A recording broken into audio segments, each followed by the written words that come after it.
बिस्मिल्लाहिर्रहमानिर्रहीम। अस्सलाम वालेकुम। Class 9th chapter number 8 physics thermal properties of matter हम लोग चैप्टर शुरू किया हुआ था, जिसमें हमारा टॉपिक चल रहा था इवेपोरेशन। और आज हम यहाँ पे बात करेंगे कि इवेपोरेशन का जो प्रोसेस है वो किन किन वेरियस फैक्टर्स पे डिपेंड करता है। तो सबसे पहले यहाँ पे है temperature.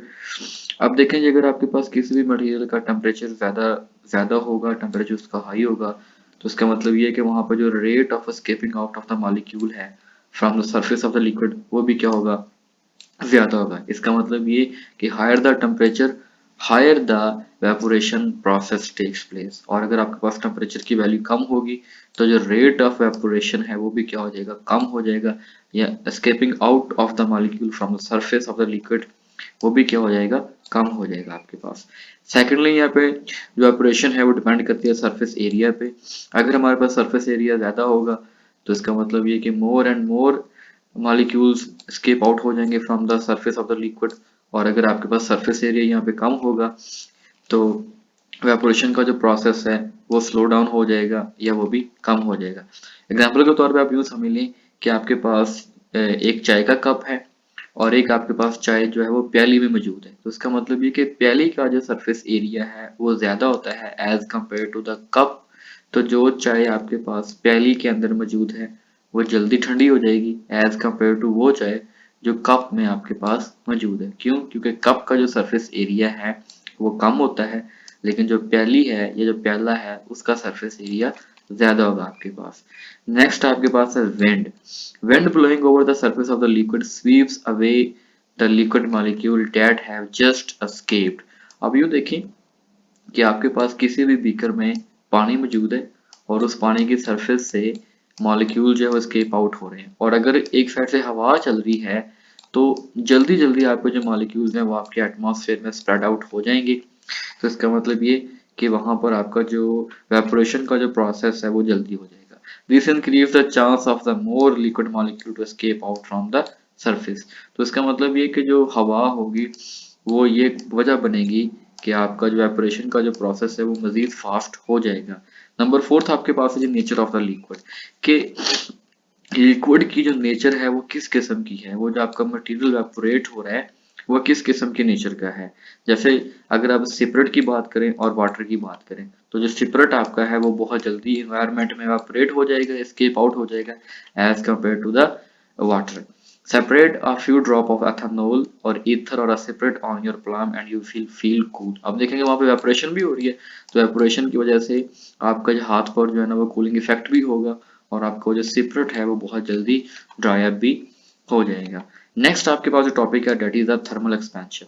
Most of the substance solid liquid and gas expand on heating and contract on cooling.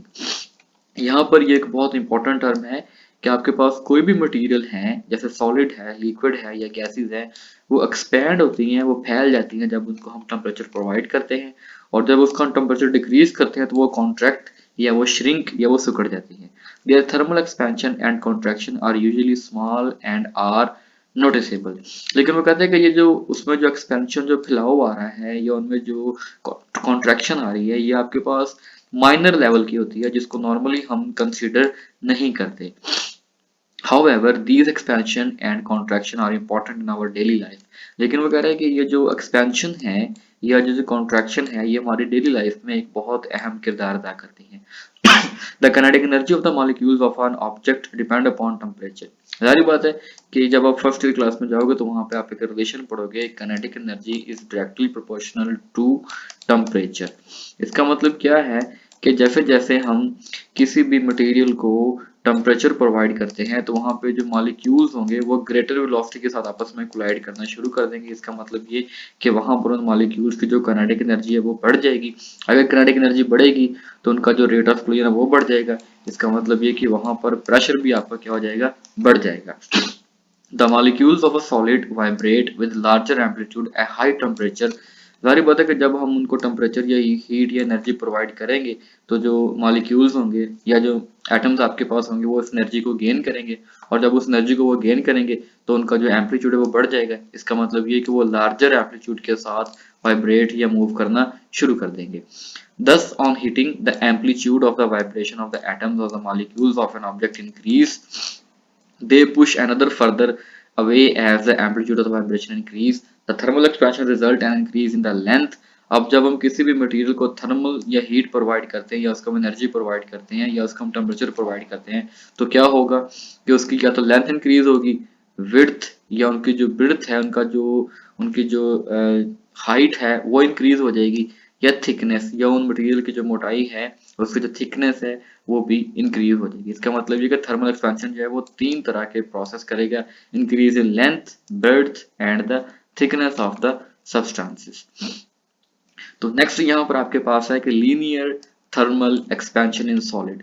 Let's suppose के फर्ज करें कि जब आपके पास टेम्परेचर 0 डिग्री था तो किसी भी मटेरियल की जो लेंथ आपके पास है, कोई भी कंडक्टिव मटेरियल आपके पास है और इनिशियली उसकी जो लेंथ है वो आपके पास है 2 सेंटीमीटर, जब टेम्परेचर आपके पास क्या है, इनिशियल टेम्परेचर 0 डिग्री आपके पास है।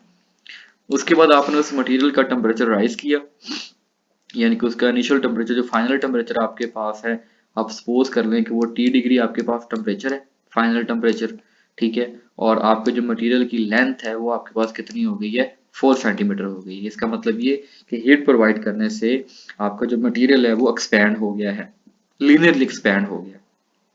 It has been observed that solid expand on heating and their expansion is nearly uniform over a wide range of a temperature. Uniform इसका मतलब ये कि वो जो एक्सट्रैक्शन हुई है या जो एक्सपेंशन हुई है वो यूनिफॉर्म है, यानी कि एक्सपेंशन हर जगह पे एक जैसी है। Consider a metal rod of length L0, यानी कि इनिशियली आपके पास एक मीटर रॉड है या कोई मटेरियल है जिसकी लेंथ आपके पास L0 है, वो आपके पास 2 सेंटीमीटर हमने यहाँ पे एग्जांपल के तौर पे फर्ज किया है, और टेम्परेचर आपके पास क्या है, T0 है। Let's the length to a temperature T becomes L, यानी कि फाइनल टेम्परेचर आपके पास T है और लेंथ आपके पास क्या होगी, उसकी L होगी। Now increase in length, delta L आपके पास क्या होगा, फाइनल माइनस इनिशियल, तो ये फाइनल वैल्यू आपके पास आ जाएगी, माइनस ये आपके पास क्या आ जाएगी, इनिशियल वैल्यू आ जाएगी। इसी तरह अगर हम टेम्परेचर की बात करें तो चेंजिंग टेम्परेचर आपके पास क्या आ जाएगा, final temperature T minus initial temperature T0। तो यहाँ पर आपके पास क्या होगा कि it is found that change in the length AL of a solid is directly proportional to original length L0। इसका मतलब ये कि delta L directly proportional to L0 delta T आपके पास आ जाएगा।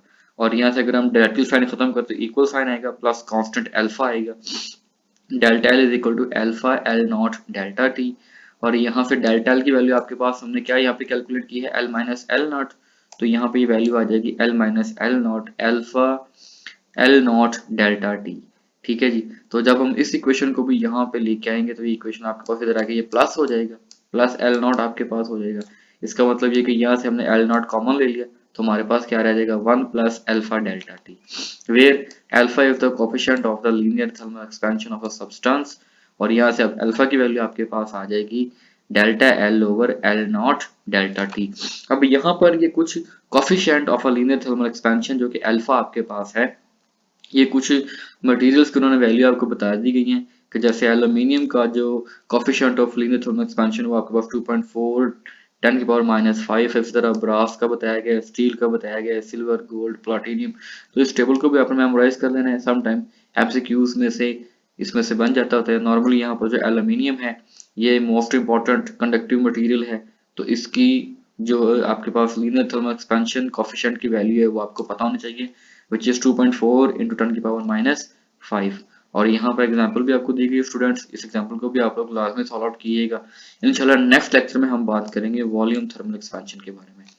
And thank you so much, Allah Hafiz.